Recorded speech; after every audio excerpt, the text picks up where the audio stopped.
Os quatro cavalos vão retratar ocorrências desastrosas no mundo antes da segunda vida de Jesus Cristo. Todas as pessoas em todos os continentes estão acompanhando uma mudança brusca no planeta desde 2020 com situações inimagináveis. Uma delas é forçar agricultores a pararem de produzirem alimentos, tudo para chegarem em seus planos, termos uma moeda e salário único mundial. Estão forçando o início de guerras e ficando do lado errado da situação. Estão forçando a decadência humana em um ritmo nunca visto antes, colocando eles contra nós, mulheres contra homens, pessoas com pele de cores diferentes se tornando inimigas, a degradação da família, ou seja, tornando o mal bom e o bom em mal. Todas essas coisas vão chegar naquilo que a Bíblia chama de Apocalipse, e centenas de milhares de pessoas já estão despertando ao redor do mundo, abrindo os olhos para o que a Bíblia já tinha previsto há mais de 2000 anos atrás. Estamos vendo a Bíblia em 3D nitidamente. E quais são os quatro cavaleiros do Apocalipse? São conquista, guerra, fome e morte. Vocês estão vendo somente o ponto de virada antes disso tudo isso acontecer, mas ainda não chegou o tempo. Vamos explicar cada um dos quatro cavalos para que possa entender e se munir de informações. A Bíblia descreve que o Cordeiro vai abrir cada um dos selos. Ao fazer isso, haverá um som dos quatro animais, e com grande voz de trovão o Cordeiro pede para que vê-los. Cavalo branco. Em Apocalipse 6, versículo 2, onde surge uma figura em um cavalo branco empunhando um arco e coroado, cavalgando como um conquistador determinado a conquistar. Esta passagem fala daquele que vai trazer uma falsa paz no mundo durante 7 anos. À medida que destrinchamos as camadas desta passagem bíblica, revela-se um retrato arrepiante de engano e ambição, revelando a chegada de uma pessoa frequentemente chamada de Anticristo. Esta pessoa, envolta na aparência de pureza e retidão, representa o cavalo branco. É um mestre do engano e persuasão. A escolha do cavalo branco não é coincidência. É uma mímica calculada destinada a ecoar o retorno justo e vitorioso de Jesus Cristo, também retratado em um cavalo branco mais tarde no Apocalipse. No entanto, é aqui que termina a semelhança e começa o engano. A figura do cavalo branco em Apocalipse 6, versículo 2 carrega um arco, um símbolo de guerra e agressão, mas notavelmente nenhuma flecha é mencionada. Esta omissão aponta para uma conquista alcançada não através da violência total, mas através da subtileza, da manipulação e da promessa de paz. Uma paz falsa que precede a turbulência e a destruição. A coroação deste cavaleiro significa uma autoridade concedida, mas uma autoridade usada não para o bem-estar da humanidade, mas para a sua subjugação e engano. A missão da conquista é clara, mas é uma conquista que abre caminho para novas calamidades, conforme detalhado nos selos subsequentes abertos no livro do Apocalipse. Esta figura, então, torna-se um prenúncio das violentas convulsões que se seguem, um forte contraste com a salvação genuína oferecida por Cristo. Aprofundando na personalidade do Anticristo, uma figura envolta em profecias e advertências ao longo do texto bíblico, encontramos um ser com a intenção de imitar as obras de Jesus. Esta imitação não é um ato de homenagem, mas uma estratégia para enganar, desencaminhar e reunir seguidores sob o disfarce de falsos milagres e falsas promessas de paz e unidade. A campanha do Anticristo é uma guerra espiritual, com o objetivo de usurpar o lugar de Cristo nos corações e mentes dos desavisados, oferecendo soluções para problemas mundanos através de meios que, em última análise, levam à desolação espiritual. A ambição do Anticristo vai além do mero engano. Abrange uma visão de dominação global marcada pela introdução de uma moeda única e de um salário universal.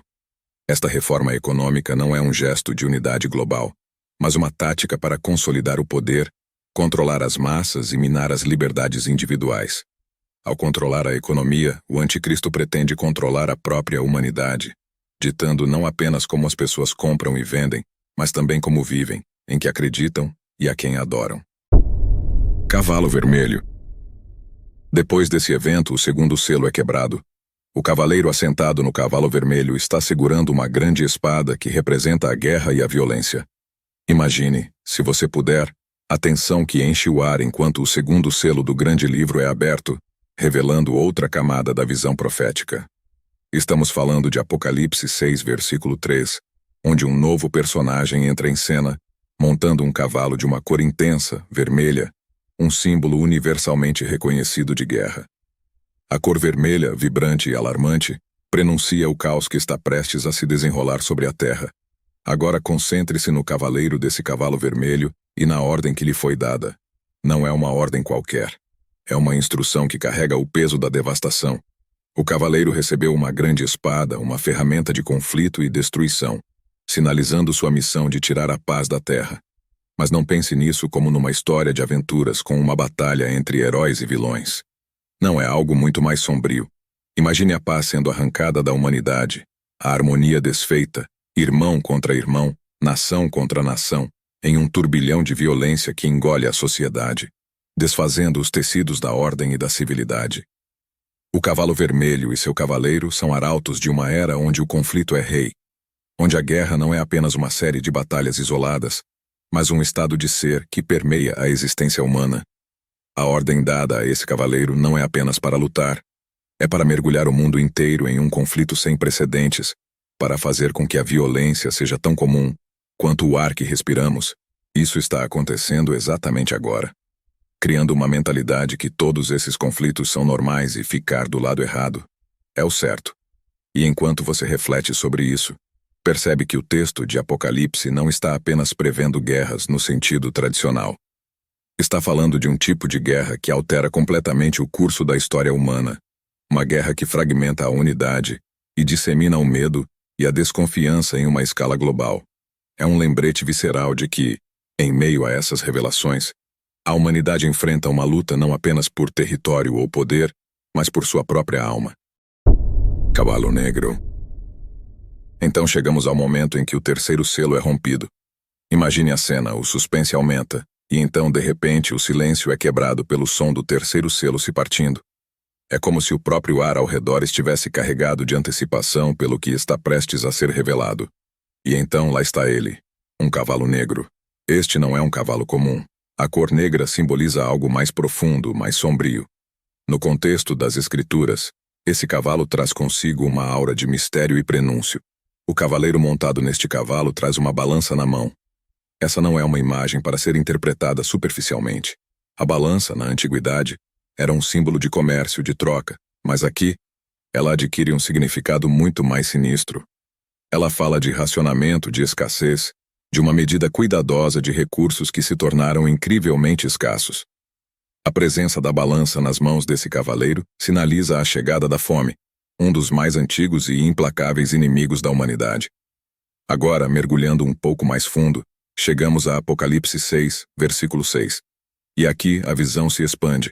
Então ouvi o que parecia uma voz grave, vinda dentre os 4 seres viventes, exclamando: 1 quilo de trigo por 1 dinheiro, e 3 quilos de cevada também por 1 dinheiro, mas não destruas o azeite e o vinho.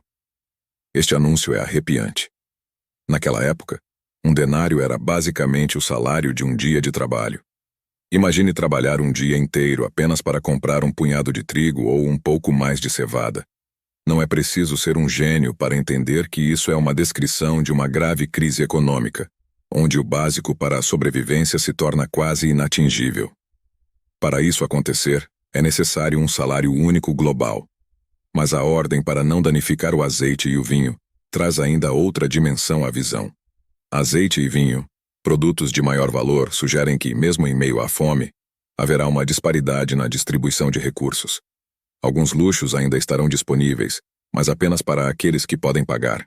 É uma imagem de desigualdade e injustiça, onde os ricos podem manter seu estilo de vida enquanto os pobres lutam cada vez mais para sobreviver.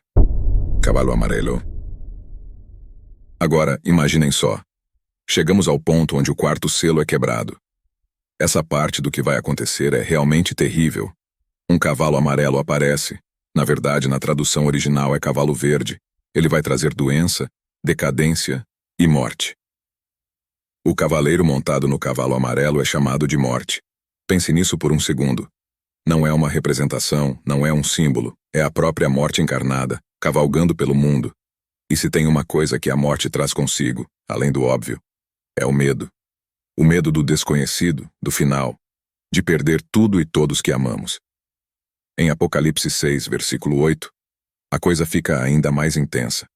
É dito que a morte tem poder sobre a quarta parte da terra, para matar com espada, com fome, com morte, e pelos animais da terra.